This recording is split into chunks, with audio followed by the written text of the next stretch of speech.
राजस्थान में 5 साल तक जो कांग्रेस की सरकार थी, उसने पानी की योजना में भी घोटाला किया।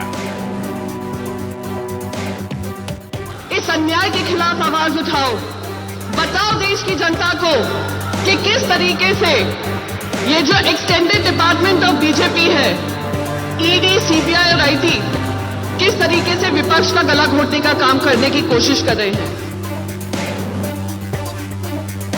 बीजेपी के नेता बार बार संविधान को खत्म करने की बात कर रहे हैं। जो बाबा साहब अंबेडकर का लिखा हुआ संविधान है, कोई एड़ा गेड़ा बाबा का लिखा हुआ नहीं है। से लोग देश के अंदर मरते थे कांग्रेस की सरकार के समय। किसान आत्महत्या करता था, नौजवान पलायन करता था, बेटी और व्यापारी असुरक्षित थी और देश के अंदर आतंकवादी कहीं भी घुसपैठ करके बम विस्फोट कर देते थे। नरेंद्र मोदी जी, यहां पर बैठे हुए लोग, इंडिया गठबंधन के लोग इंडिया के लिए काम करेंगे और नरेंद्र मोदी और उनकी पार्टी अडानी के लिए काम करेगी, याद रखना। दिल्ली के मुख्यमंत्री जी को जेल भेजा है। ये चुनाव हार चुके हैं। ये जो हार चुके लोग हैं वो अन्याय पे उतर आए हैं। हमने आपने देखा है कि जब मैदान में पहलवान हारने लगता है तो हर हथकंडे अपनाता है। अरविंद जी को सत्ता से कोई मोह नहीं है, बस उन्हें तो देश की सेवा करनी है। उनको देश को नंबर 1 बनाना है। कहते हैं कि अगर पढ़े लिखे ईमानदार लोग ही राजनीति में नहीं आएंगे तो देश आगे कैसे बढ़ेगा। मोदी जी ने इस देश में से परिवारवाद को नाबूद किया। मोदी जी ने जातिवाद और तुष्टीकरण को भी समाप्त करने का काम नरेंद्र मोदी जी ने किया है।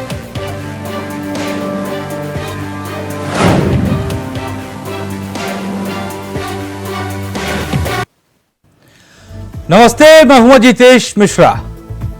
इंडिया गठबंधन ने रविवार को रांची में एक मेगा रैली का आयोजन किया जिसका नाम था उलगुलान न्याय महारैली।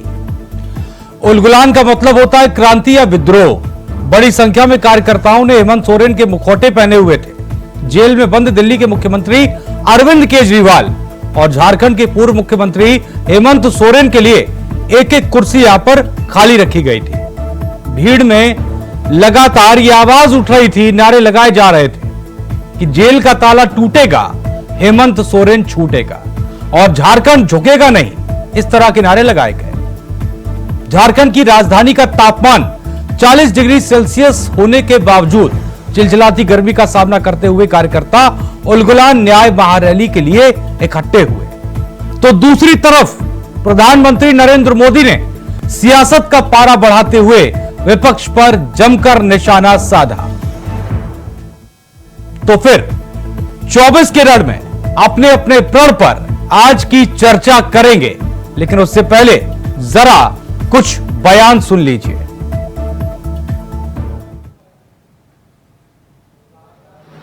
मैं आपसे कह ना सकता हूं बहुत भरोसे के साथ, ये घबराए हुए लोग हैं, ये हारने नहीं जा रहे हैं।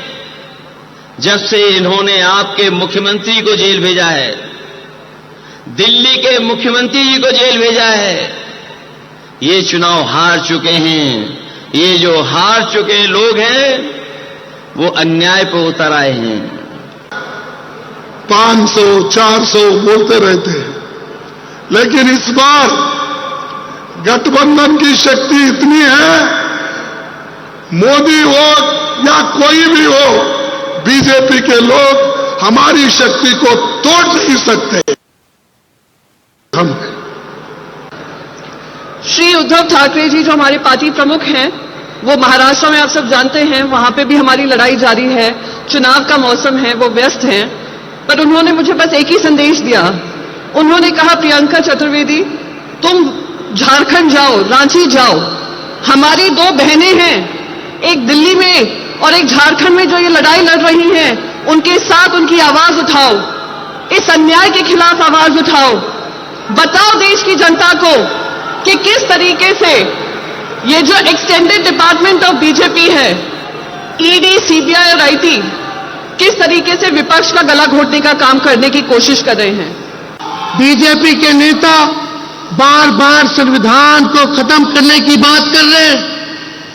जो बाबा साहब अंबेडकर का लिखा हुआ संविधान है, कोई एड़ा गेड़ा बाबा का लिखा हुआ नहीं है। ये बाबा साहब अंबेडकर का लिखा हुआ संविधान है। किसी माइक के लाल में दम नहीं जो हमारे देश के संविधान को बदल करके दिखाए। इनकी हैसियत नहीं है। ये बिहार में भी आए थे, बिहार में भी इनके मंत्री, इनके उम्मीदवार लगातार इस बात को कह रहे हैं कि संविधान को खत्म कर देंगे। बोलने से पहले सोच लो। अगर सोच रहे हो संविधान को खत्म करने का, तो देश की जनता आप लोगों को खत्म कर देगी। नरेंद्र मोदी जी, यहां पर बैठे हुए लोग, इंडिया गठबंधन के लोग, इंडिया के लिए काम करेंगे और नरेंद्र मोदी और उनकी पार्टी अडानी के लिए काम करेगी। याद रखना, अडानी के लिए काम करेगी। और इसलिए आपसे हाथ जोड़कर विनती करने के लिए आया हूं, निवेदन करने के लिए आया हूं। वोट देने के लिए जाना तो हेमंत सोरेन जी का चेहरा याद करके जाना। जिस तरह से उनके ऊपर अत्याचार किया गया, कल्पना सोरेन जी यहां पर बैठी है, सुनीता केजरीवाल जी बैठी है, जिस तरह से केजरीवाल जी के ऊपर अत्याचार किया गया, आज उनको जेल में रखा गया है। उनको इंसुलिन की दवा नहीं दी जा रही है। जो आदमी दिल्ली के लोगों के लिए दवा का इंतजाम करता है, आज उसको दवा नहीं दी जा रही है। तब इसमें इसको और समझाने की या एक्सप्लेन करने की जरूरत नहीं है। लोग यहां गवाह हैं। जब कभी खासकर 2014 के नतीजों के बाद हमें यहां हालात जो है उनमें खतरा नजर आया, हमने दोस्ती का हाथ बढ़ाया, लेकिन बार बार जो है उस दोस्ती के हाथ को ठुकराया गया। अरविंद जी को सत्ता से कोई मोह नहीं है, बस उन्हें तो देश की सेवा करनी है। उनको देश को नंबर 1 बनाना है।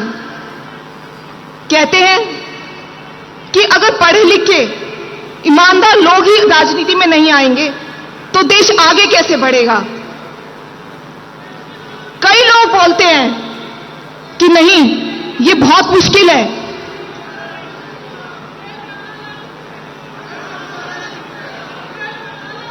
जेल का ताला टूटेगा, अरविंद केजरीवाल छूटेंगे, हेमंत सोरेन छूटेंगे। कई लोगों ने कहा कि राजनीति बहुत गंदी चीज है। वाकई बहुत गंदी चीज है। देखिए, अभी उनके खाने पे कैमरा लगाया हुआ है, कैमरा एक एक निवाले पे उनकी नजर रखी है। कितनी शर्म की बात है। इनका क्या क्या बताएं। हर बात पे जुमला, हर बात पे जुमला, हर बात पे झूठ। भारतीय जनता पार्टी नहीं है, भारतीय जुमला पार्टी है।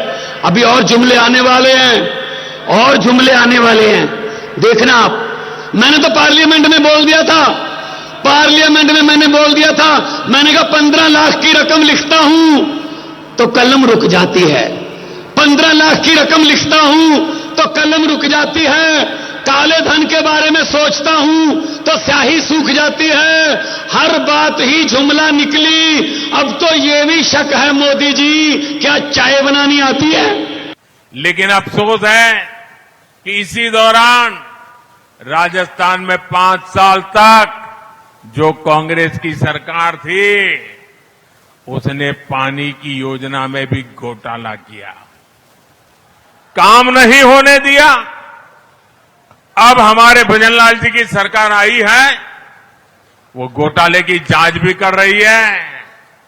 अगर यहां कांग्रेस सरकार न होती तो अब तक हम हर घर जल के लक्ष्य को बहुत निकट पहुंच जाते। अब भजनलाल जी के नेतृत्व में हम हर घर पाइप से पानी पहुंचाने के लिए तेजी से काम कर रहे हैं। भाई और बहनों, कांग्रेस की कभी नियति नहीं रही कि किसानों को, यहां के लोगों को पानी मिले, उनके जीवन का सबसे बड़ा संकट समाप्त हो। भूख से लोग देश के अंदर मरते थे कांग्रेस की सरकार के समय। किसान आत्महत्या करता था, नौजवान पलायन करता था, बेटी और व्यापारी असुरक्षित थी और देश के अंदर आतंकवादी कहीं भी घुसपैठ करके बम विस्फोट कर देते थे। आज तो क्या स्थिति मोदी जी ने बनाई, कहीं पटाखा भी जोर से फटेगा तो पाकिस्तान पहले सफाई देता कि हमारा हाथ नहीं है, क्योंकि उसे मालूम है ये नया भारत है। अगर कहीं गलती से भी पाकिस्तान का हाथ सामने आया तो भारत की बहादुर सेना पाकिस्तान के अंदर घुस करके मारेगी और पाकिस्तान को फिर जवाब देते हुए नहीं बने। मोदी जी ने इस देश में से परिवारवाद को नाबूद किया है। मोदी जी ने जातिवाद और तुष्टीकरण को भी समाप्त करने का काम नरेंद्र मोदी जी ने किया है और मोदी जी ने हर एक व्यक्ति का विकास करने का काम नरेंद्र मोदी जी ने किया। इतने सालों से एक कांग्रेस पार्टी और इनके साथी लालू जी कहते थे गरीबी हटाओ, मगर गरीबी नहीं हटती थी। एक 10 ही साल में मोदी जी ने 80 करोड़ से ज्यादा देश की जनता को प्रति माह प्रति व्यक्ति 5 किलो अनाज मुफ्त में भेजने का काम नरेंद्र मोदी जी ने किया है। तो जाहिर सी बात है 2024 के लोकसभा चुनाव को लेकर सियासत जारी है और इस सियासत में आरोप प्रत्यारोप का दौर लगातार उस क्रम में जारी है जैसे जैसे लोकसभा चुनाव का पहला चरण खत्म हुआ, दूसरा आने वाला है और वैसे वैसे तीर भी तीखे होते जा रहे हैं। आज की खास चर्चा हम इसी पर करेंगे और आपको बताएंगे कि आखिरकार मुद्दे क्या हैं और मुद्दों पर लाने का भी काम करेंगे, क्योंकि सुनकर सभी को देखा लेकिन मुद्दे हर जगह से गायब रहे। तो आज की चर्चा शुरू करेंगे और आपको मिलवाते हैं खास मेहमानों से। स्क्रीन पर इस वक्त आपकी खास पैनल मौजूद है। हमारे साथ अजय राय हैं, नेता बीजेपी, आपका बहुत बहुत स्वागत है अजय राय जी। हमारे साथ रियाज अहमद हैं, कांग्रेस की प्रवक्ता, आपका बहुत बहुत स्वागत है रियाज भाई। साथ ही साथ दीपक कुमार है हमारे साथ, वरिष्ठ पत्रकार हैं। दीपक जी आपका बहुत बहुत स्वागत है। तो चूंकि चर्चा शुरू करें लेकिन जरूरी ये होता है कि एक बार चर्चा की रूपरेखा तय हो, इसके साथ ही साथ ये भी समझने की कोशिश की जाए कि आखिरकार दोनों तरफ से जब तीर छोड़े जा रहे हैं तो किनके तीरों में दम नजर आता है और किनके तीर सही निशाने पर लग रहे हैं। और ये बताने के लिए सबसे पहले हमारे साथ दीपक जी हैं। दीपक जी, आज उलगुलान के जरिए एक संदेश देने की कोशिश की गई और एक संदेश में काफी सारे लोग जो इंडिया गठबंधन का हिस्सा है वो रांची पहुंचे। हालांकि यह कार्यक्रम पहले से प्रस्तावित था, तय था, इस पर हमने चर्चा भी काफी समय पहले की थी। तो क्या नजर आया, क्या बात बनेगी 24 की जो बनाने की कोशिश हो रही है?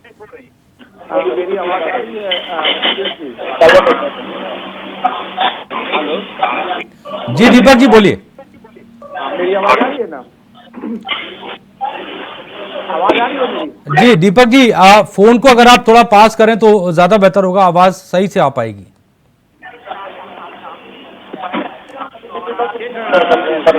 जी आज जो रैली प्रभात तारा मैदान में हुई, उलगुलान न्याय महारैली, जिसमें कि महागठबंधन के लगभग सभी दिग्गज नेता जुटे। 2 नेता नहीं जुट पाए, एक राहुल गांधी और दूसरा आपके उद्धव ठाकरे। लेकिन जो अभी जो चल रहा है इसमें कहीं ना कहीं ये चीज है कि इसको 2024 के झारखंड के अंदर, जो अभी चूंकि पहले चरण में झारखंड में कहीं भी लोकसभा का चुनाव नहीं था, लेकिन अब दूसरे चरण से होगा, तो ये चीज है कि इसको एक लोकसभा की कैंपेनिंग ही किया जाए, जो कि महागठबंधन के सभी बड़े नेताओं ने झारखंड में रांची में आकर के किया। हालांकि मुद्दा हेमंत सोरेन को लेकर के था, लेकिन आप देखेंगे कि मंच पे सिर्फ हेमंत सोरेन की बातें नहीं हुई, हेमंत सोरेन के अलावा केजरीवाल की भी बातें हुई, मोदी जी की भी बातें हुई और भाजपा के नीतियों की भी बातें, हमले किए गए। लेकिन सवाल यह उठता है कि जब वोट पड़ेंगे और जो एक दो बातें छन करके आई कि जब वोट पड़ेंगे तो वह वोट किस तरीके से पड़ेंगे, वह वोट तो मुद्दे पर ही पड़ेंगे। बिल्कुल। और मुद्दा यह है कि झारखंड के अंदर जो पिछली रघुवर की सरकार रही उन्होंने कितना काम किया, जो केंद्र में सरकार वर्तमान में है उन्होंने कितना काम किया, झारखंड को उससे कितना लाभ हुआ, और वर्तमान में जो 4 साल से ज्यादा अभी जो महागठबंधन की सरकार की हो गई है उसका कितना काम हुआ, आकलन तो होगा। हाँ, इसमें एक पॉइंट यह है जिसको कि हम इनको इनकार नहीं कर सकते, क्योंकि झारखंड एक आदिवासी बहुल राज्य है, तो यहाँ पे जो अभी और बहुत बड़ा हिस्सा आदिवासियों का जो वोट बैंक का है वह जामुमो का है, परंपरागत तो उसका वोट बैंक है। तो वोट देते समय जो है यह जरूर देखा जाएगा कि हेमंत सोरेन जो अभी जेल के अंदर है, जिसके ऊपर भ्रष्टाचार के आरोप है, अभी ईडी ने चार्जशीट दाखिल किया है लेकिन अभी कुछ बातें नहीं आई है, तो इसको वो हो सकता है कि महागठबंधन के नेता इसको भुनाने में संभव हो सके और वो कुछ जाति हुई सीटों को रोक सकते हैं। हालांकि जो 14 सीट का टारगेट बीजेपी को है, तो पिछले बार तो 12 आया, अभी 14 का है, तो हो सकता है कि वह कुछ सीटों पे विवाद भी आप देख रहे थे, दुमका की सीटें हो या धनबाद की सीटें हो, तो कुछ सीटें लूज कर सकती है बीजेपी। ठीक है दीपक जी, आप ही से दूसरा सवाल लूंगा, उसके बाद मैं अजय राय जी आपके पास आऊंगा, रियाज भाई आपके पास भी आऊंगा जी, क्योंकि बात यहाँ पर इंडिया गठबंधन की रैली की हो रही है। बड़ी बात यहां पर यह भी एक नजर आ रही है, देखिए मुद्दे अपनी जगह हैं और मुद्दों पर ही जाहिर सी बात है राजनीति होनी चाहिए और चुनाव में भी वोट भी उसी पर पड़ेंगे, लेकिन एक प्लस पॉइंट जो देखा जा रहा है, जो कि पहले नहीं देखा गया काफी लंबे समय तक, 2013 में भी एक बार साथ आने की कोशिश की गई तीसरे मोर्चे के तौर पर जो क्षेत्रीय दल थे, उसके बाद 2019 में भी कोशिश की गई, गठबंधन कुछ जगह हुआ कुछ जगह नहीं हुआ, हालांकि उत्तर प्रदेश में अखिलेश और माया गठबंधन हो गया। लेकिन इस चुनाव में कम से कम एक बात जो है वो देखी जा रही है कि इंडिया गठबंधन के सभी नेता और खासतौर पर जो शीर्ष नेता हैं वो एक साथ हर जगह नजर आ रहे हैं और उनमें किसी तरह का वाद विवाद भी कम दिखता है पहले की अपेक्षा, और ये शायद इस बात को समझ गए हैं कि अगर सत्ता चाहिए, सत्ता में वापसी करनी है तो एक रहना पड़ेगा। लेकिन वही इसके बाद की तस्वीर क्या नजर आती है? देखिए 2014 में जब चुनाव हुआ था तो उस समय कांग्रेस जो कि 10 साल सत्ता में रह चुकी थी उसको भी इस बात का आभास नहीं था कि मोदी का जादू कितना चलेगा। लेकिन 2014 में जब एनडीए ने गवर्नमेंट बनाई तो बहुत सारी अलायंस पार्टी उनके साथ सपोर्ट में आई। 2019 में लगा कि नहीं मोदी का जादू उतना नहीं है और हम लोग अगर अपने अपने तरीके से लड़ेंगे तो शायद हम मिल करके सरकार में, लेकिन तब भी क्या हुआ कि सभी चारों पटकनी जीत हुए, सबके हित काफी ज्यादा महत्वपूर्ण लग रहे थे।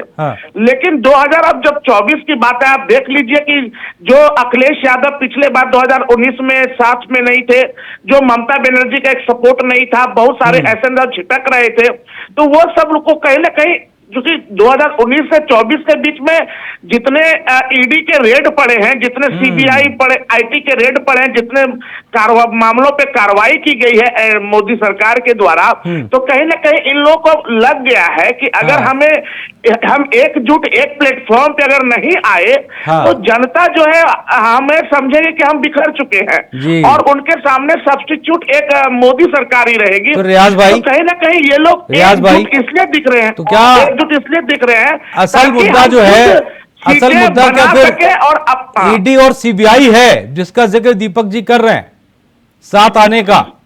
देखिए असल मुद्दा ईडी सीबीआई तो है ही है, लेकिन महंगाई है, 2 करोड़ जो नौकरी का वादा किया था वो है, स्मार्ट सिटी है, जो इन्होंने वादा किया था उन वादों को कितना पूरा किया, महंगाई है, ये मुद्दे हैं। और जिस तरह से विपक्ष को इन लोगों ने परेशान करके रखा है, जिस तरह से विपक्ष को ईडी और सीबीआई का जोर दिखा के विपक्ष के मुख्यमंत्रियों को जेल के अंदर रखे हुए हैं, तो ये मुद्दा तो ही है। लेकिन भाई इस तरह की कार्रवाई तो दरअसल आप सीबीआई की अगर हम बात करें, हालांकि ईडी इस तरह से एक्टिव नहीं थी और नजर ही नहीं आती थी, लेकिन सीबीआई की तरफ से इस तरह की कार्रवाइयां जो हैं वो तो होती रही है पहले भी, यूपी गवर्नमेंट में भी।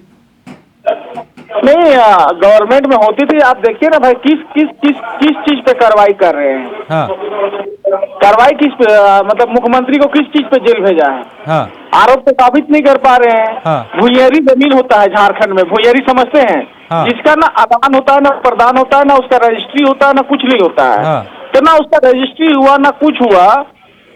अब उसके नाम पे एक प्रोपगंडा तैयार करके उनको जेल भेज दिए हैं। हाँ वो आरोप साबित नहीं कर पा रहे हैं। हाँ। जब इतना केस के कितने में स्टैंड किए हैं, 2% पे स्टैंड किया है इनका केस। हाँ। आप निकाल लीजिए ना डाटा और आंकड़ा। हाँ हाँ जी जी। बाकी खेती किए हैं, लोगों को फंसाए हैं, लोगों को जेल भेजे हैं। हाँ। और अभी तक आरोप साबित, चूंकि ईडी का कानून ऐसा है कि आदमी को सब बहुत कुछ इन लोगों का चलता है। हाँ। वो हाई कोर्ट जाते जाते, सुप्रीम कोर्ट जाते जाते तब जाके बिल मिलता है, 6 महीना साल भर। हाँ। इसमें ये लोग खींच देते हैं। हाँ तो आप देख सकते हैं इन लोगों की हरकतें क्या है। इन लोग कभी मुद्दे पे बात नहीं करेंगे। हाँ। कभी हिंदुस्तान पाकिस्तान पे बात करेंगे, हिंदू मुस्लिम पे बात करेंगे। हाँ। क्या इन लोगों ने तो 2 करोड़ नौकरी का वादा किया था, प्रत्येक वर्ष देंगे, उसके पे बात कर रहे हैं क्या? हाँ। क्या ये बात कर रहे हैं कि हाँ हम स्मार्ट सिटी लाने का बात किए थे 2022 तक वो आ गई, हाँ। इस पे बात करते हैं क्या? बिल्कुल, क्या ये ठीक है। बात कर रहे हैं कि महंगाई जिस तरह से बढ़ी है, हाँ। इन्होंने 65 की जगह 35 रुपए डीजल और पेट्रोल का बात किया था, 100 से पार हो गया, इस पे कोई बात कर रहा है क्या? हाँ ठीक है ठीक है।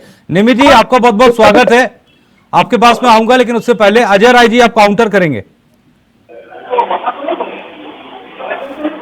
देखिए मिश्रा जी, आज की उलगुलान रैली, हाँ ये पवित्र शब्द उलगुलान का इस्तार तार हो गया।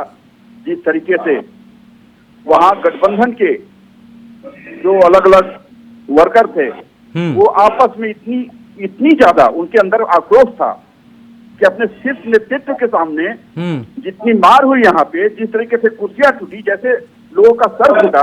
हाँ। अब मतलब अब देख के हर लोग हैरान है कि इस तरीके का माहौल उलगुलान रैली में, जिस रैली को लेकर के देश के जितने भी विपक्ष के नेता हैं सब यहाँ पर इकट्ठा हुए थे और उनके सामने ये सारी घटनाएं घटी है। हाँ। इन लोगों ने उलगुलान को बदनाम करने का काम किया है, इस पवित्र जो नाम है उसको बदनाम करने का काम किया है। और जहां तक रैली की बात है और आज का जो विषय है, आप खुद से आपके जो रिपोर्टर हैं उनके माध्यम से आप जानकारी ले सकते हैं। हाँ। कि इस गठबंधन के पास कहीं कोई मुद्दा नहीं। हाँ। सिर्फ जितने परिवारवादी वाले जो लोग हैं, मुद्दे हैं तो वो बता तो रहे मुद्दे, जेल पे हैं, वो कह तो रहे हैं। आज वैसे वो लगातार मुद्दे गिना रहे हैं। नहीं, लगातार। और सबसे बड़ा आरोप तो आप पर ये लगा रहे हैं, जिस पर वो सत्ता में वापसी करना चाहते हैं और जिस पर जनता को बताना चाहते हैं, सबसे बड़ा आरोप तो आप पर वो संविधान का लगा रहे हैं। भाई एक बात बताइए, वो कह रहे हैं कि आ गए तो संविधान बदल देंगे। भाई यही तो बरगलाने का काम कर रहे हैं। इस विषय पे बकायदे हमारे प्रधानमंत्री जी ने अपने रैली के दौरान इस बात को स्पष्ट किया। हाँ। कि संविधान को बदलने वाला कोई नहीं है। अरे तो ये बात तो उत्तर प्रदेश के आपके मेरठ से प्रत्याशी अरुण गोविल है, उनको नहीं पता क्या ये बात? देखिए, कोई भावावेश में कहां पर क्या बोला वो नहीं कर सकता, लेकिन पार्टी का जो लाइन है वो मैं आपको क्लियर कर रहा हूं कि इस तरह की चीजें जो है सिर्फ बरगलाने के प्रत्याशी कर रहे हैं, वोट मांग रहे हैं, वो आपके बड़े नेता उनके लिए रैलियां कर रहे हैं। इतने सारे लोग हैं, ये बात उनको भी तो समझाइए ना। आप तेजस्वी की बात क्यों नहीं कर रहे हैं कि यही बदल के जमुई में चिराग पासवान के मां के बारे में क्या क्या बोला गया, उस बात की चर्चा आप क्यों नहीं कर रहे हैं? और सुनिए, आप अजय राय जी, चूंकि आप सही बात कहने के लिए जाने जाते हैं, इसलिए आपसे मैं एक बात कहना चाहता हूं अलग, इस लीक से हटकर मैं ही कहना चाहता हूं। बिल्कुल जिस वीडियो की आप बात कर रहे हैं वो गलत है, ऐसे किसी के बारे में नहीं कहना चाहिए, लेकिन उस वीडियो को जिस तरह से आपके जिम्मेदार केंद्रीय मंत्री ने ट्वीट किया, आपको नहीं लगता कि वो सही नहीं है? साहब देखिए, जिस तरह से वायरल किया गया, अभी एक बार वो जिस तरह से उसको, सर ये तो अपमान हो गया सर, ये तो अपमान हो गया। वो तो सर इंतहा पार कर ही रहे हैं। किसी महिला की इज्जत करने के लिए जो चीजें होनी चाहिए वो तो भूल गए हैं वो जो लोग कर रहे हैं, लेकिन आपके बड़े नेता उसको वायरल कर रहे हैं सर। केंद्रीय मंत्री के भाव को समझिए कि कम से कम जहां पर महिलाओं का वो लिखकर भी हो सकती है सर, और जिस तरीके से भाषा का दुरुपयोग लोग कर रहे हैं, गाली गलौज, वो लिखकर भी हो सकती है। नहीं, आप उस बात को समझिए। आप विरोध करने का तरीके 100 होते हैं सर, तरीके से लोग एक दूसरे को, लेकिन हम भी अगर वही काम करें तो कोई फर्क नहीं रह जाएगा। नहीं, ये सभ्य समाज में क्या ये होना चाहिए क्या? आज भी यहाँ पे रियाज जी, पूरे रैली के दौरान, चूंकि इंडिया गठबंधन का हिस्सा, इसलिए इस पर जवाब दे दीजिएगा जो आरोप उनकी तरफ से लगाया गया। ये सब समाज में होना चाहिए था, ये सब राजनीति होना चाहिए था। इलाके में या रैली में दो लोगों के बीच किसी तरह कहासुनी हो जाती है, आरजेडी वाले कांग्रेस का विरोध कर रहे हैं, कांग्रेस आरजेडी का विरोध कर रहे हैं, तो यहाँ पर इतना कॉन्फ्लिक्ट बनाए हुए हैं। बोलिए बोलिए। मुद्दों का बात किए नहीं, इतना देर तक बात कर ली, मुद्दे का कितना बात किए? अरे दो लोग लड़ गए, उस पर बात कर रहे हैं, इनका काम है लड़ाई पे मजे लेना, लड़ाई लगवाना, दंगा करवाना। आप मुद्दा देखिए, झूठ बोलना, वो जो जमुई की रैली की बात कर रहे हैं, हम लोगों से नहीं बोल रहे थे ना, चिराग पासवान की मां के लिए जिन शब्दों का इस्तेमाल किया जा रहा है वो उसकी बात कर रहे हैं। हालांकि उसमें गलती उनकी बता दी गई कि जिस तरह से वो वीडियो वायरल किया गया, नहीं करना चाहिए। पूरी बात सुन लीजिए। देखिए, प्रोपेगेंडा इसी को कहा जाता है। आपके रैली में नीचे में कोई आदमी आता है, इनका ये आदमी होगा, और वो किसी तरह अभद्र भाषा का बात करता है। स्टेज में नेता होते, अरे नेता की तरफ से कोई बोला क्या, या वो आदमी कौन था उसका अभी तक पहचान हो पाया क्या? करे ना, बिहार में इनकी सरकार है ना, क्यों नहीं करती है? वो आदमी किसका था, विपक्ष का था कि इनका था? तो प्रोपेगेंडा तैयार करते हैं। वो तो स्टेज से सारे रियाज भाई, आज जो गुलाम रैली रखी गई, गुलाम रैली रखी गई रियाज भाई, उसमें जो दो पक्ष मिल गए वो बीजेपी से कई थे क्या? अनुशासन किसी के लिए भी नहीं होना चाहिए, वो कोई भी। अरे अजय राय जी, एक सेकंड रुक जाइए, अजय राय जी रुक जाइए। अजय, रियाज भाई, हाँ, मैं कह रहा हूँ आज जो गुलाम रैली में जो दो पक्ष बढ़ गए थे वो बीजेपी से आए थे क्या? दो पक्ष कौन थे, आप थोड़ा बता दीजिए ना। रैली आपकी थी, आप वीडियो देखना पसंद करेंगे? आरजेडी और कांग्रेस के लोग थे, ये सारा पूरा दुनिया देख रहा है, पूरा देश देख रहा है। देखिए, इनका पिलाना शुरू हो गया।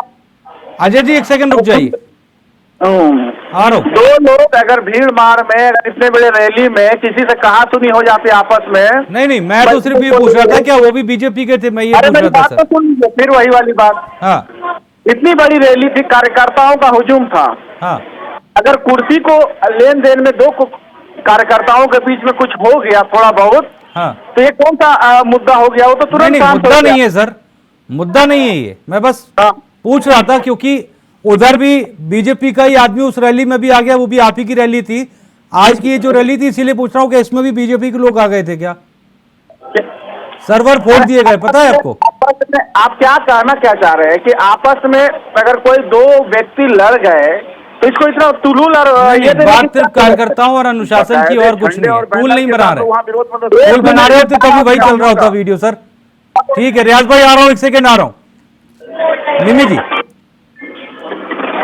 आपका एक बार फिर से स्वागत है। और चूंकि मेरा सवाल ये है, आज आप सभी लोग एक साथ इकट्ठे हुए और रांची में एक सुर में जो है सरकार पर निशाना साधा गया, एक विषय लगातार उठ रहा है और जिस विषय पर क्लैश तब आ जाता है जब एलजी अपनी रिपोर्ट, एलजी कहते हैं दिल्ली के कि दरअसल ऐसी कोई भी बात नहीं है जो अरविंद केजरीवाल की बीमारी को लेकर कही जा रही है। और दूसरी तरफ आज आम आदमी पार्टी के कई लोग तिहाड़ जेल के बाहर खड़े थे इंसुलिन लेकर कि दी नहीं जा रही है, दिल्ली की जनता ने भेजी है। यह विवाद आखिरकार क्यों एक बीमारी को लेकर छिड़ गया? दूसरी तरफ इसमें सच्चाई क्या है और किसकी मानी जाए? निमी जी, आप अगर आपकी आवाज ठीक से नहीं आ रही है, फोन को थोड़ा आप ईपी हटा लें और फोन को कान के पास रखें तो शायद बेहतर आवाज आ जाएगी। जी, अब आपकी मेरी आवाज आ रही है आपको? जी आ रही है निमी जी, आ रही, बोलिए। जी, आदितेश जी, मैं ये कहना चाहती हूँ कि हिंदुस्तान के इतिहास में सबसे अहंकारी, दमनकारी, करप्ट और झूठी सरकार भारतीय जनता की सरकार है।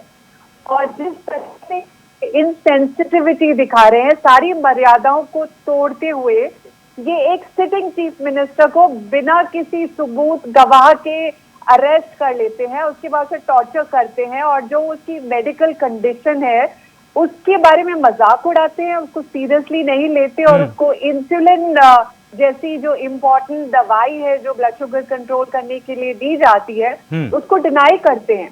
और उसके बाद जब हम ह्यू एंड क्राई रेज करते हैं तब जाकर वो ऑल इंडिया इंस्टीट्यूट से एंडोक्रिनोलॉजिस्ट बुलाते हैं, क्योंकि वाकई फिर जो मामला है वो हाथ से निकल रहा है। अब इस बात को क्या माना जाए? देखिए, मैं खुद एक मेडिकल डॉक्टर हूँ, मुझे बहुत हंसी आती है इन लोगों की अज्ञानता पर। आप के जैसे दूसरे चैनल्स ऐसी खबरें दिखा रहे थे कि जी अरविंद जी तो आलू पूरी खा रहे हैं, इसकी वजह से उनका शुगर बढ़ गया है, ये तो नाटक कर रहे हैं या ये आम खा रहे हैं। मतलब किस तरह की ओछी घटिया राजनीति या मीडिया का स्तर है, क्योंकि वो जेन्युइनली सिवियरली डायबिटिक है, वो 54 यूनिट्स ऑफ इंसुलिन पर बेयरली सेटल होते हैं।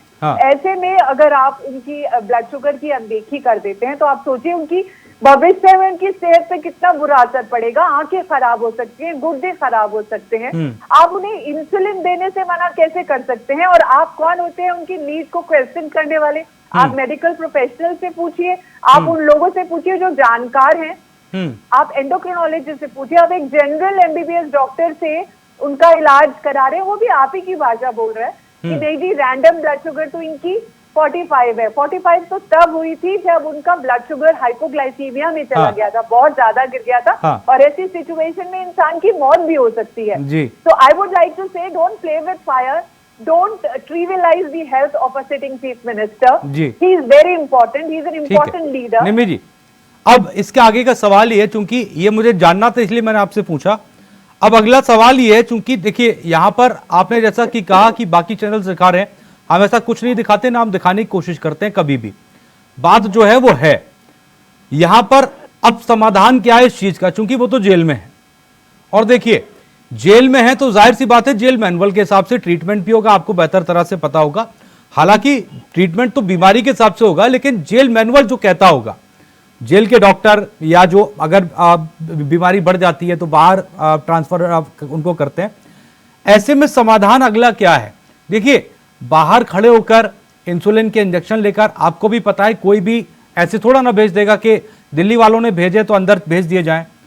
इसके आगे समाधान कहां है और कैसे निकलेगा? निमी जी देखिए, हम बिल्कुल लॉजिकल और वैसी राजनीति करते हैं। हम लोग जब बाहर लेके गए हैं तो इसका मतलब है we want to draw the attention of the entire medical fraternity और सारे जो लोग देख रहे हैं उनकी तरफ हम अपना ध्यान आकर्षित करना चाहते हैं। देखिए, हमें पता है कि जेल मैनुअल में क्या क्या लिखा हुआ है। हम ये चाहते हैं कि हमारे नेता सेफ रहें, हमारे नेता की जिंदगी के साथ, उनकी हेल्थ के साथ खिलवाड़ ना हो, उनको सही इलाज मिले। हम न्यायपालिका पर पूरा विश्वास करते हैं। हमें पता है कि ये केस किसी भी तरह का इसमें कोई दम नहीं है, सूनर और लेटर उनको बेल मिल ही जाएगी। इफ जस्ट दैट कि इलेक्शन के दौरान वो कैंपेनिंग ना कर पाए, इसके लिए उन्हें जेल में डाला गया। इसी के लिए मनीष सिसोदिया और मेरा पॉइंट यही था, डाला गया था। मेरा पॉइंट इतनी था निमी जी, चूंकि जब आप ये कहते हैं कि आपको न्यायपालिका पर भरोसा है तो जाहिर सी बात है। अजय जी कुछ कहना चाह रहे हैं? निमी जी एक सेकंड में आ रहा हूँ। अजय जी बोलिए। नहीं, निमी जी तो सफाई अपना दे दिया, ये आप प्रवक्ता के रूप में दे रही हैं। भाई इतने बार ईडी की ओर से सम्मन जारी हो रहा था, उस वक्त से उनको जाने में क्या परेशानी आ रही थी कि आखिरकार से गिरफ्तारी हुई। अगर वो नीट एंड क्लीन थे तो उससे पहले मनीष सिसोदिया, संजय सिंह और उससे पहले उनके जैन जो मंत्री थे वो सब जेल के अंदर क्या कर रहे थे, ये देश में छिपा हुआ नहीं है। और उसके बाद भी अगर यहाँ पर उनका जो ट्रीटमेंट जो हाँ जेल मैनुअल के हिसाब से चल रहा है और उसके बाद बाहर बातें आ रही हैं कि वो मिठाई खा रहे हैं, आम खा रहे हैं, तो इन परिस्थितियों में बाहर कौन ला रहा है सर? होगा प्रशासन किसका है? अब मैं क्या बोल रहा हूं? कौन खबर ला रहा है? आम खा रहे हैं कि पूरी सब्जी खा रहे हैं? वो भाई कहीं ना कहीं बातें तो प्रशासन आप ही कर रहे हैं सर।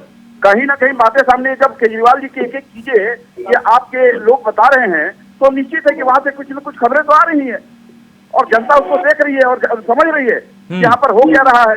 हाँ। देखिए आज जिस विषय को उठाया गया, निमी जी आ रहा हूँ, रियाज भाई आपके पास भी आ रहा हूँ, दीपक जी आपके पास भी बस अभी आ रहा हूँ। अजय राय जी, चूंकि आज भी देखिए जब इंडिया गठबंधन की रैली हुई और दीपक जी ने भी इस बात का जिक्र किया कि देखिए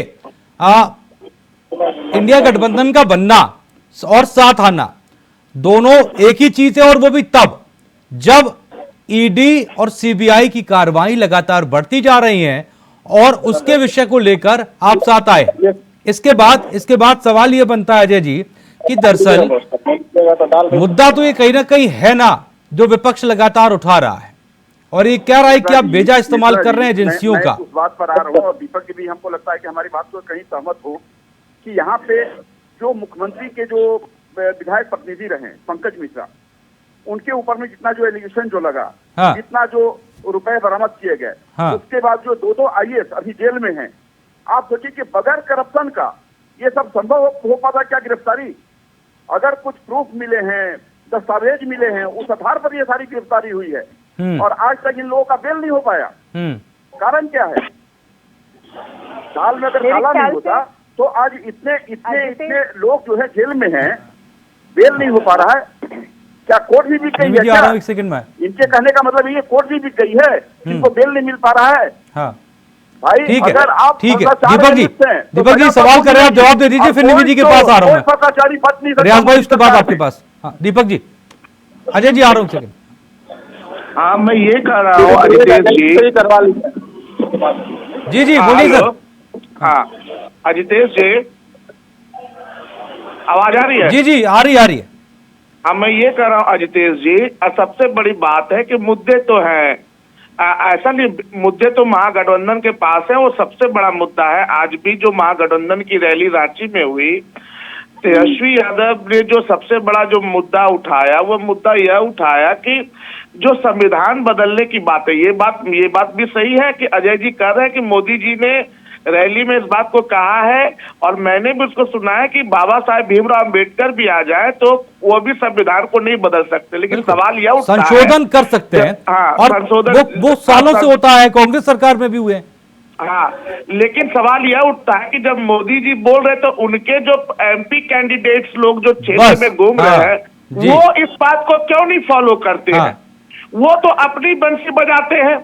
तो कहीं ना कहीं यहाँ पे यह भी है कि मोदी जी की बातों का उनके ही एमपी जो है उसको कोऑर्डिनेट नहीं कर पाते हैं। तो ये बातें सामने आती है। दूसरी बात ये है कि कहीं ना कहीं विकास की बात हो, या फिर रोजगार की बात हो, या फिर इंडस्ट्रियल डेवलपमेंट की बात हो, या किसानों की समस्या हो, या आदिवासी बात हो, इस मुद्दों पर तो कहीं ना कहीं एनडीए भी बोलता हुआ नजर नहीं आता है। एनडीए आज भी थर्ड टर्म में इसी बात पे वोट मांग रहा है कि विपक्ष के पास चेहरा नहीं है। अभी विपक्ष के पास चेहरा नहीं है। अभी मोदी जी ने खुद कहा कि मैं 24 घंटा काम कर सकता हूं, मैं थकता नहीं हूं। क्या प्रैक्टिकली एक आदमी काम करे वो थकेगा नहीं? तो ये सब बातें सुनने में अच्छी लगती है। तीसरी बात ये है कि आज देख लीजिए सबसे बड़ी बात क्या है, महाराष्ट्र के अंदर सरकार कैसे गिरी, दिल्ली के अंदर भी क्या पोजीशंस है, आपका कहता बिहार के अंदर क्या पोजीशंस है, झारखंड के अंदर क्या पोजीशन, आखिर आप क्या इस तरीके से 400 पार करेंगे सरकारों को? नहीं अजय राय जी ये गलत बात है। ये सब मुद्दे जो है, ये गलत बात है। देखिए ये सब मुद्दे कड़वा थूथू वाली बात नहीं चलेगी सर, ये गलत बात है। दीपक जी अगर कुछ कह रहे हैं, देखिए वो तटस्थ हैं, वो वरिष्ठ पत्रकार है, तटस्थ है, वो किसी पार्टी की तरफ से नहीं बोल रहे हैं। तो कहीं ना कहीं ये देखना पड़ेगा एनडीए गवर्नमेंट को और एनडीए को कि वो जो वायदे करती है, जहां आप देखिए कि 2014 में 5 करोड़ नौकरी की बात हुई थी, आप देखिए नौकरी अब हो गई है 30 लाख 35 लाख की। तो सवाल है कि आप जो वायदे करते अगर आप पूरा नहीं करेंगे, मात्र 1-2 मुद्दे पे अगर आप चाहेंगे कि हम लॉन्ग टर्म का रोड मैप तो कैसे काम चलेगा? तो यहाँ पर कहने के एनडीए कमजोर दिखती नजर आती है। ठीक है रियाज जी, इसीलिए विपक्ष को मौका मिल रहा है। रियाज जी, चूंकि जब हम बात कर रहे हैं दोनों पक्षों की, इतने देर तक भाषण जो दिए, टीवी पे डिबेट दीजिए, मुद्दों को कितनी बात की है? नहीं मेरा एक सवाल और ले लीजिए, फिर आप मिलाकर जवाब दे दीजिएगा। रियाज जी मेरा एक सवाल ले लीजिएगा। पेट्रोल का दाम बढ़ा है, उस पे बात क्या? अरे एक बार सुनिए तो, आप तो शुरू हो गए। अरे रियाज जी एक सेकेंड, मैं ही कह रहा हूं, एक मेरा सवाल भी ले लीजिए, साथ में मिलाकर जवाब दे दीजिएगा, आसानी रहेगी। हाँ मेरा सवाल सर ये था, दीपक जी भी हालांकि जिस बात का जिक्र कर रहे थे, विपक्ष के पास चेहरे की, क्योंकि देखिए ये बात कहने में भी अच्छी लगती है और होता भी है, कोई इशू नहीं है कि जब सरकार बन जाएगी तब चेहरा चुन लिया जाएगा। लेकिन अभी आपने देखा रियाज जी, अभी आपने देखा जब सीट शेयरिंग को लेकर बात थी तो भले ही अंतोगत्वा सब ठीक हो गया और होना भी चाहिए, लेकिन कितनी सारी जो है वो मुश्किलात सामने करनी पड़ी झारखंड के अंदर, जेएमएम कांग्रेस आरजेडी के अंदर, बिहार में देखा ही आपने किस तरह का हाल हुआ, जम्मू कश्मीर में आज भी जो उमर अब्दुल्ला है उनका बयान सामने आया कि दरअसल बातचीत तो कुछ नहीं हुई, हुआ यह कि जिन 2 पर हम जीते थे वो हमने अपने पास रख ली, बाकी जिन पर हम हार गए थे उन पर हमने कह दिया आप देख लीजिए। और अंत में अगर ये जिस तरह से मूवमेंट आप बना रहे हैं और ये बनता है तो क्या यही हाल तब भी होगा चेहरे को लेकर, चेहरे के चयन को लेकर? इसको और अपना जवाब दोनों मिलाकर दे दीजिए। हमारे पास चेहरे भी है, हमारे पास प्रधानमंत्री का भी चेहरा है और मुद्दे भी है ना, उनके पास चेहरा है और वही घिसा पीटा चेहरा जो मोदी जी का है, जो झूठ पे झूठ बोले जा रहे हैं। क्या कर रहे हैं मोदी जी? हाँ, जो वादा किए थे उस पर बात कर रहे हैं। आते हैं भाइयों और बहनों, हिंदुस्तान, पाकिस्तान, हिंदू, मुस्लिम, यही तो उनकी कहानी चल रही है। वो 2 करोड़ नौकरी दिए क्या, महंगाई कम किए क्या, एमएसपी दोनों तरफ है सर, ऐसे दोनों तरफ है सर, इमरान मसूद भी है, हाँ दोनों तरफ आप ही के प्रत्याशी हैं सर, सहारनपुर से, दोनों तरफ ऐसे लोग हैं। बोलिए सर रियाज भाई। चलिए कोई प्रॉब्लम आ गई। रिमी जी आप कुछ बोलना चाह रही थी, अब अपनी बात पूरी करें। जी जी, मैं ये कह रही हूँ अजितेश की मेरे जो साथी प्रवक्ता हैं उनका जो ज्ञान है इस बारे में वो बिल्कुल अधूरा है। 4-5 महीने पहले जो बात क्लियर हो गई है, जो बच्चे को पता है वो आज उससे जुड़े सवाल पूछ रहे हैं कि उनको बेल क्यों नहीं मिली।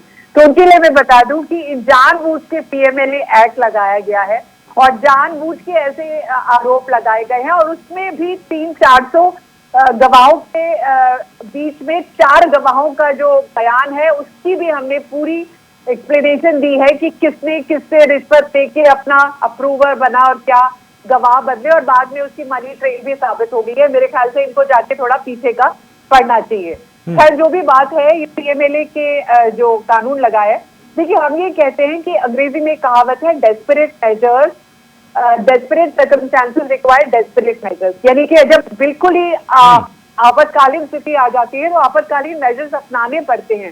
संविधान खतरे में है, ये बात आपने दिल्ली में देखी। मैं आपको उदाहरण बताती हूँ। बीजेपी न्यायपालिका का यानी कि सर्वोच्च न्यायालय तक का मान नहीं रखती है। उन्होंने ये फैसला दिया कि क्या आया तो ये तिलमिला गए और इन्होंने एक ऑर्डिनेंस ला के फैसले को सुपरसीड कर दिया। अब बताइए ये क्या बात हुई? यानी कि ये अपनी पावर में इतने अहंकारी हो गए हैं कि ये बाय होप और बाय क्रुक किसी का डिसीजन नहीं मानेंगे, इनको जो ठीक लगेगा वो करेंगे। दिल्ली ये छोटे में बहुत तिलमिला रहे थे, उसकी वजह से इन्होंने ये किया और ऐसे बहुत सारे उदाहरण मैं आपको दे दूंगी, पूरे देश में हो रहे हैं। तो फिलहाल संविधान वाकई खतरे में है, वाकई खतरे में है और सबको इकट्ठे होके भाजपा को हराना है, उसको अपना आईना दिखाना है। लोग उनसे उदासीन हो चुके हैं, लोग बोर हो चुके हैं, कोई वादे पूरे नहीं हुए, कोई नौकरियां नहीं मिली। Enough is enough. ठीक है रियाज भाई, मेरी आवाज आ रही है अब तक? अब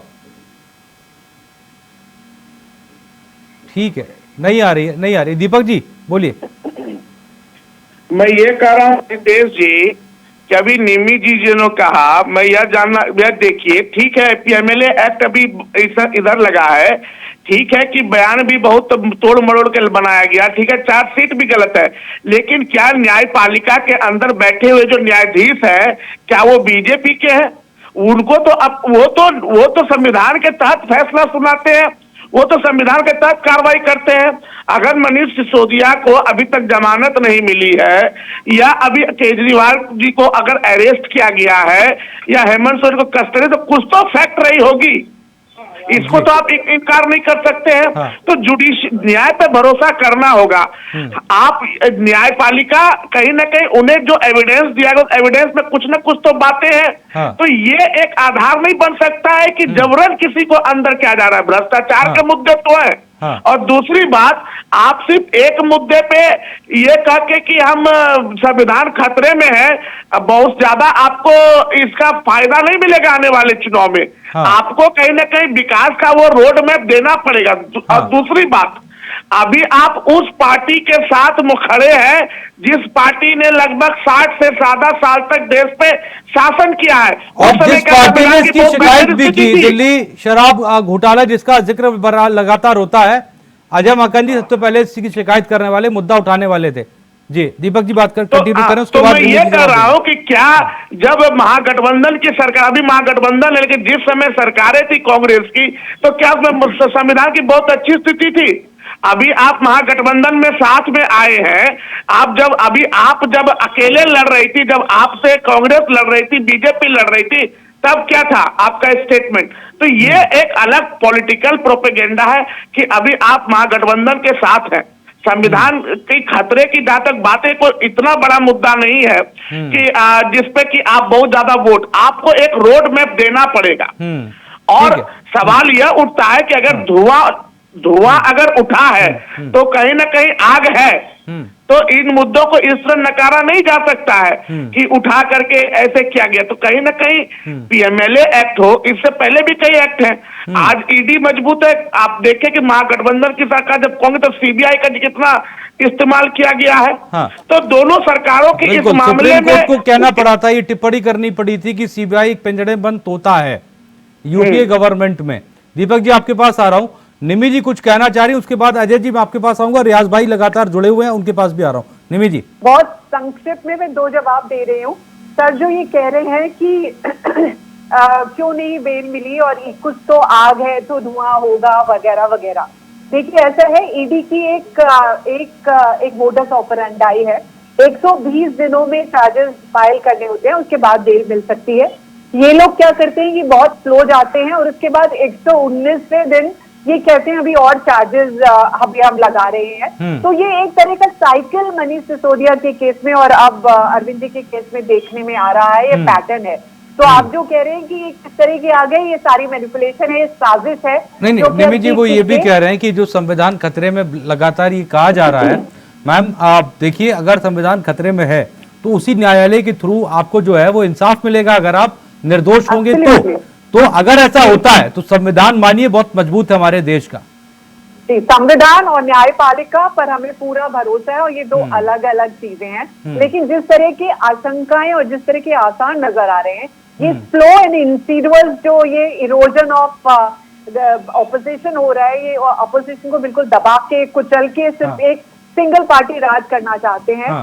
तो ये बहुत ही खतरनाक। निमी जी आप भी ये मानती हैं क्या, जो बाकी आपके साथी जो लोग इस बात को कहते हैं कि दरअसल अगर बीजेपी इस बार आ गई तो फिर देश में चुनाव ही खत्म हो जाएगा, जिस तरह की बात? जी हम मानते हैं, आप भी मानते हैं और हम तो सह चुके हैं इस बात को। हमने देखा है कि किस तरह से ये हर तिकड़म, हर अपना ट्रिक लगाकर ये जो साफ सुथरी सरकार है, फंक्शनल गवर्नमेंट, उसको दबा के सिर्फ अपनी मनमानी करना चाहते हैं। हम भुगते हुए हैं और हम पूरी तरह से मानते हैं कि ऑपोजिशन को खत्म करके इस पर जवाब ले लेते हैं अजय जी का। रियाज भाई फोन पर जुड़े हैं, उनके पास आ रहा हूँ। अजय जी जवाब दे दीजिए इस पर तत्काल।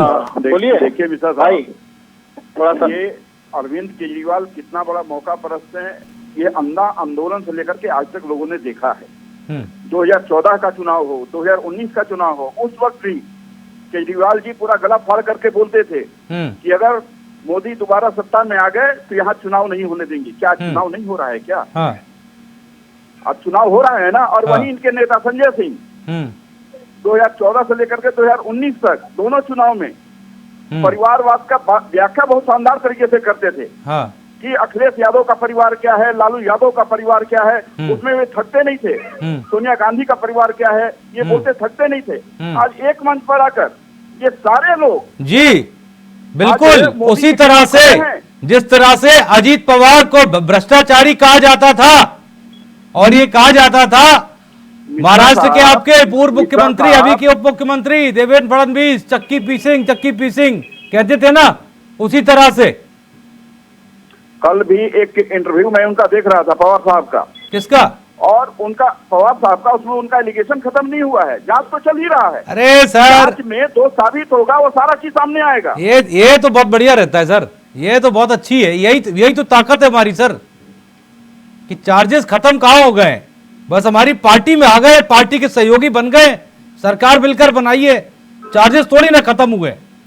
नहीं, कितनी बार पूछताछ कर रहे हैं, चले जाइए तो गंगा जल में भूल जाइए। जो शासन का काम है शासन कर रहा है, जो बाकी दूसरे दल में है तो भ्रष्टाचारी। कानून का काम है वो कानून। निमी जी आ रहा हूँ, रियाज भाई अब आप जवाब दीजिए, क्योंकि आपसे बार बार फोन कट जाता है, एक बार जवाब दीजिए। मैं एक चीज बोलना चाह रहा हूँ कि जब इनके पार्टी में चले जाते हैं वो गंगा से धुल जाते हैं। वॉशिंग मशीन है, मोदी वॉशिंग मशीन कह सकते हैं, वहाँ जैसे ही घुसते हैं बस वो धूल के एकदम आ जाते हैं। जो जिस हमारे प्रधानमंत्री ने क्या बोला था, 70,000 करोड़ का घोटाला किया है अजीत पवार ने, और कुछ ही हफ्ते बाद भाई उनको अपने पार्टी में शामिल कर लेते, पार्टी में शामिल, गठबंधन में शामिल कर लेते हैं, और गठबंधन में शामिल करने के बाद क्या होता है, वो धुल जाते हैं और फिर वो सही हो जाता है, भ्रष्टाचारी नहीं रहते। प्रफुल्ल पटेल का क्या कर सकते हैं आप, मुकुल राय का क्या कर सकते हैं आप, हेमंत बिसरवा का क्या कर सकते, मतलब इनके दल में इनके कहने पे आप आ जाइए। अशोक चौहान का क्या कर सकते हैं आप, जो जिन पर ये आरोप लगाते हैं उन्हीं पर ये फिर जाते हैं, और हमारे दल के जो नेता है उनको लेके चले जाते हैं। भ्रष्टाचारी ये कहेंगे, आरोपी ये कहेंगे, और सब कुछ कहने के बाद अपने दल में शामिल भी हो जाएंगे, उनको चुनाव भी लड़ाएंगे, मुख्यमंत्री भी बनाएंगे। मतलब इनके दल में जैसे जाता है वो सारा खत्म हो जाता है क्या? बिल्कुल सर, उन्हीं के साथ सीट शेयरिंग भी करेंगे सर, उन्हीं के साथ सीट शेयरिंग भी करेंगे, बात नहीं करेंगे ये। हाँ, उन्हीं के साथ सर सीट शेयरिंग भी करेंगे, मिलकर चुनाव भी लड़ेंगे, पे बात नहीं करेंगे, पहले कहेंगे, पहले बकायदा प्रेस कॉन्फ्रेंस करके कहेंगे कि दिल्ली में शराब घोटाला हुआ है। 10 साल में मोदी जी ने क्या किया, उसका उपचार तो होगा ना। बिल्कुल, किया तो जनता कॉन्फ्रेंस करेंगे। रियाज भाई, हमने ये किया, रियाज भाई, हिंदू मुसलमान उसी तरह से हिंदुस्तान पाकिस्तान यही इनका चल रहा है। सुन लीजिए, वो अजीत पवार कर रहे थे, सुनिए ना।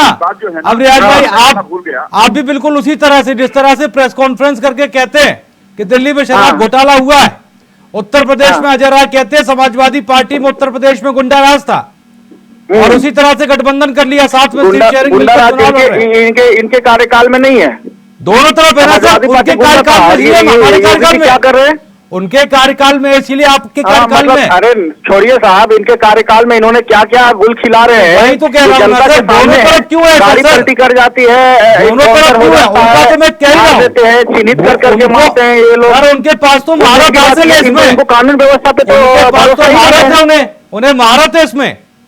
हाँ, लेकिन आप थोड़ी आप भी ऐसी करेंगे तो कैसे होगा? भरोसा ही नहीं है दीपक जी, कोर्ट को मानते ही नहीं है। दीपक जी आप कुछ बोलना चाह रहे थे, अपनी बात पूरी करें। हाँ, उसके बाद जिसको चाहे मार दिए कि अभी जो कोर्ट पे भरोसा ही नहीं है, कानून पे भरोसा ही नहीं है, संविधान पे भरोसा ही नहीं है। सुन लीजिए, लोकतंत्र से खेलते हैं ये। देखिए ना, सुप्रीम कोर्ट के जज को हटा के अमित शाह को बैठा दिया उस जगह पे, सबसे अच्छा लोकतंत्र हम चला रहे हैं। समय में इस देश में उदाहरण है ना। दीपक जी कुछ बोल रहे हैं। हाँ, आदित्य जी, मैं सुप्रीम कोर्ट के जज को हटा के और मोदी जी को उसमें बैठा दिए और बोलेंगे हम सबसे अच्छा लोकतंत्र चला रहे हैं। इसका जवाब देना, हुआ था क्या? अभी जवाब ले लेते हैं, अब सुन तो लीजिए, पूछिए, इसका जवाब पूछिए। अरे लोकतंत्र को खत्म करने के लिए बीजेपी हर हथकंडा अपना रही है। अरे पहले बात तो सुनिए, इंतजार कर रही है सर, बोलते हैं, थोड़ा रुक जाइए। Article 83 of the Constitution of India requires elections to the Lok Sabha to be held once every 5 years. All 43 elected MPs. ये जो हमारा संविधान का आर्टिकल 83 और ये अमेंडेबल है, इसको अमेंडमेंट इसमें करके हम सीट की संख्या को घटा बढ़ा सकते हैं, लेकिन इस आर्टिकल को हम खत्म नहीं कर सकते हैं जी। 2/3 मेजॉरिटी से भी इस आर्टिकल को खत्म नहीं किया जा सकता है। This is the core of the constitution. ये संविधान का वो आर्टिकल है जिस पर हमारा राइट टू एक्सप्रेशन है, जो हमारे फंडामेंटल राइट्स है, इसके अपने जुडिशियल रिव्यूज है। तो ये सब बातें कि मोदी जी की सरकार 2-3 टर्म आ जाएगी तो चुनाव बंद हो जाएंगे, ये आप वोटर को भरमा करके कुछ वोट ले सकते हैं या ना भी, लेकिन ये वो मुद्दे में इतनी जान नहीं है।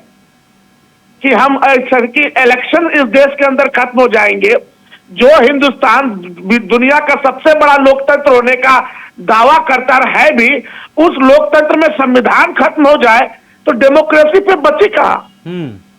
डेमोक्रेसी कहीं नहीं है। इसलिए इस तरह की बातों का कोई तर्क नहीं है। बस इस तरह का बातों कोई तर्क नहीं है। इसलिए सबसे बड़ी बात यह है, सबसे बड़ी बात यह है कि अभी भी महागठबंधन के पास मुद्दे की कमी है। महागठबंधन का होमवर्क काफी कमजोर है, और सबसे बड़ा कमजोर क्या है? इनका आपसी कोऑर्डिनेशन। ममता बनर्जी अभी भी देखिए इन लोग के साथ, मतलब कि महागठबंधन के मेज पे नजर नहीं आ रही है, मंच पे नहीं आ रही है। तो ये बातें हैं, इनका कोऑर्डिनेशन जब तक मजबूत नहीं होगा, जनता को विश्वास नहीं होगा, तब तक एनडीए सत्ता में बनी रहेगी।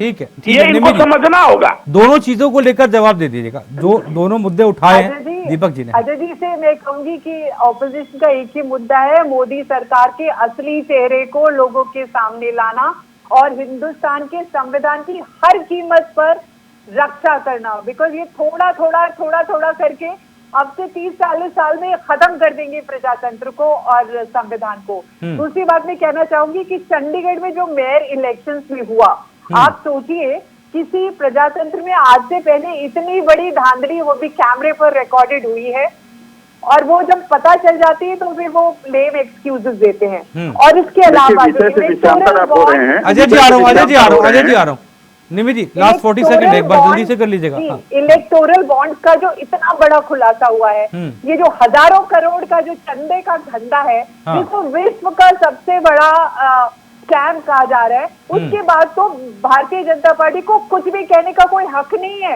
उनके सारे हक खत्म हो जाते हैं, बिकॉज उन्होंने जनता के साथ धोखा किया है। ठीक है अजय जी, आप पार्टी लास्ट 40 सेकंड, 40 सेकंड है सर लास्ट। समाजवादी पार्टी चंदा नहीं दी है। आप तो ऐसा बोले कि हम लोग, मतलब आप पार्टी उसमें कोई चंदा लिया ही नहीं है, समाजवादी कुछ लिया ही नहीं है सर, 10,000 करोड़ नहीं लिया है। और ये नहीं कि कॉन्ट्रैक्ट अपने को दिखा रहे हैं, ये नहीं कि टैक्स में माफी दे के लिया है, ये नहीं कि कोई किया है, पॉटिजन किया है, भाई भतीजावाद किया है, ये नहीं किया है। भारतीय जनता पार्टी ने किया है ये सब। अजय जी कंटिन्यू करें जल्दी से।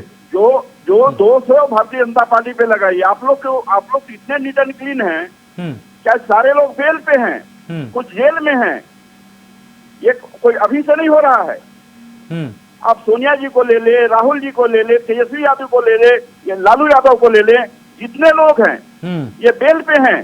क्योंकि आप और इन परिस्थितियों में भी जो है, जो इतना बड़ा करप्शन का जो जिन लोगों ने अपनी जमा पहनाया, आप उन सबको नीट एंड क्लीन बता रहे हैं, और सारा दोष मोदी जी के ऊपर। आज मोदी जी ने देश का मान सम्मान जो में बढ़ाया है। अजय राय जी, पूरे विश्व स्तर पर जो अजय राय जी अपनी छाप छोड़ी है। अजय राय जी सुनिए ना, एक लास्ट समय कम है सर, सुन लीजिए एक बारी, सुन लीजिए। मैं पूछ रहा हूँ सर, ये जो गीता कोड़ा है, शायद आप ही की पार्टी में आ गई ना, शायद चुनाव आप ही के सिंबल पर लड़ रही है गीता कोड़ा, याद आया ना? कोड़ा के ऊपर में आप एक बार बताइए ना, गीता कोड़ा नहीं, मैं तो कुछ कह नहीं रहा सर। हाँ नहीं, कोई आरोप रहा है क्या? नहीं, कुछ नहीं, मधु कोड़ा पर है सर, उनके पति पर बस। बाबूलाल मरांडी उनको भ्रष्टाचार का प्रतीक पुरुष बताते हैं, वही ना सर? देखिए यहाँ पर राजनीति में बोलने को बहुत कुछ है। बस इतना ही सुनना था सर, इतना ही सुनना था। ठीक है सर, इतना ही सुनना था। समय की बहुत कमी है और समय पूरा भी हो गया है। उम्मीद करता हूं कि आप लोग को पर्याप्त समय मिला होगा, और जो भी बात हुई होगी वो मुद्दे की बात हुई होगी। निमि जी आपका बहुत बहुत शुक्रिया हमारे साथ जुड़ने के लिए, दीपक जी आपका बहुत बहुत शुक्रिया, रियाज भाई आपका बहुत बहुत शुक्रिया, और अजय राय जी आपका भी बहुत बहुत शुक्रिया। तो सत्ता तक पहुंचने का रास्ता दिखता सबको है, सवाल यह है कि उस रास्ते को सही तरह से कौन चुनता है। तो 24 के रण में जो अपने अपने प्रण है, ये पूरे हर कोई कर रहा है, लेकिन सवाल अपनी जगह तटस्थ है, कैसे। आज की खास चर्चा में इतना ही। न स्याही के दोस्त, न सफेदी के दुश्मन, हमें आना दिखाना है, दिखा देते हैं। नमस्ते।